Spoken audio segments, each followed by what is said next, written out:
Communicative competence. Communicative competence is a person's ability to communicate according to the topic and more conceptualist, which aims to develop knowledge and language skills. A central concept of communicative approach to language teaching is communicative competence, the learner's ability to understand and use language appropriately to communicate in social and school. There are components of communicative competence. Number 1 is linguistic area. Linguistic competence is the knowledge of language code. Number 2 is sociolinguistic, is the knowledge of social cultural rules of use, knowing how to use and respond to language appropriately. Number 3 is discourse competence. Discourse competence is the knowledge of how to produce and comprehend oral or written text in the modes of speaking, writing, and listening or reading respectively. And the last is strategic competence. Strategic competence is the ability to recognize and repair communication breakdowns before, during, or after.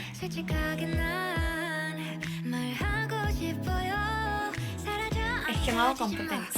Actional competence is defined as competence in conveying and understanding communicative intent that is matching. Actional intent with linguistic form based on the knowledge of inventory of verbal schemata that carry illusionary forms, speech aid, and speech aid sense.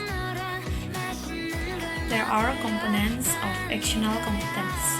Number 1 is interpersonal exchange, greeting and risk-taking, making introduction, identifying oneself, extending, accepting, and declining invitations and offers. Number 2 is information, asking for and giving information, reporting or describing and narrating, remembering. Number 3 is opinions, expressing and finding out about opinions and attitudes, agreeing and disagreeing, approving and disapproving.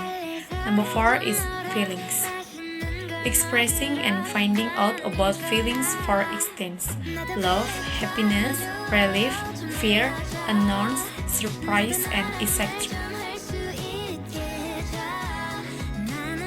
Interpersonal speaking. Interpersonal speaking is a communication that exists between the camps with the giver and receiver of information at the same time. For example, if we congratulate a friend and see answer, that is also included in the interpersonal speaking. Uses of doing in interpersonal communication. Most of us engage in some form of interpersonal communication on a regular basis. How well we communicate with others is a measure of our interpersonal skills. Interpersonal communication is a key life skills and can be used to: Number 1 is give and collect information. Number 2, influence the attitudes and behavior of others. Number 3, form contacts and maintain relationships. Number 4, make sense of the world and our experiences in it. Number 5, express personal needs and understand the needs of others. Number 6, give and receive emotional support. Number 7, make decisions and solve problems. Number 8, anticipate and predict behavior. And the last is regular power.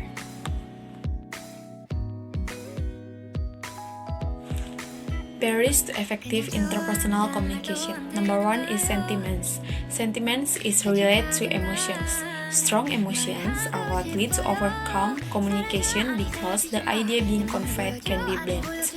Number 2 is filtering message. Filtering by sender can trick recipient may be disappointed of his or her information is filtered. Number 3 is message.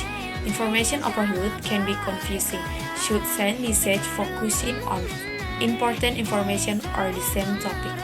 Number 4 is defensiveness. Attacking what the sender is said to you. Cynical comments, judging the topic too much. Number 5 is cultural difference. Understand each other's culture. Number 6 is argot. Avoid being arrogant when communicating.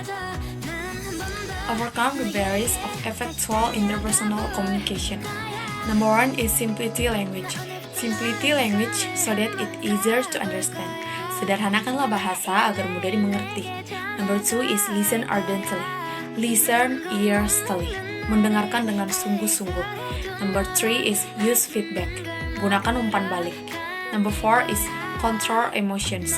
Control emotions when discussing sensitive matters. Kendalikan emosi saat membahas hal-hal yang sensitif.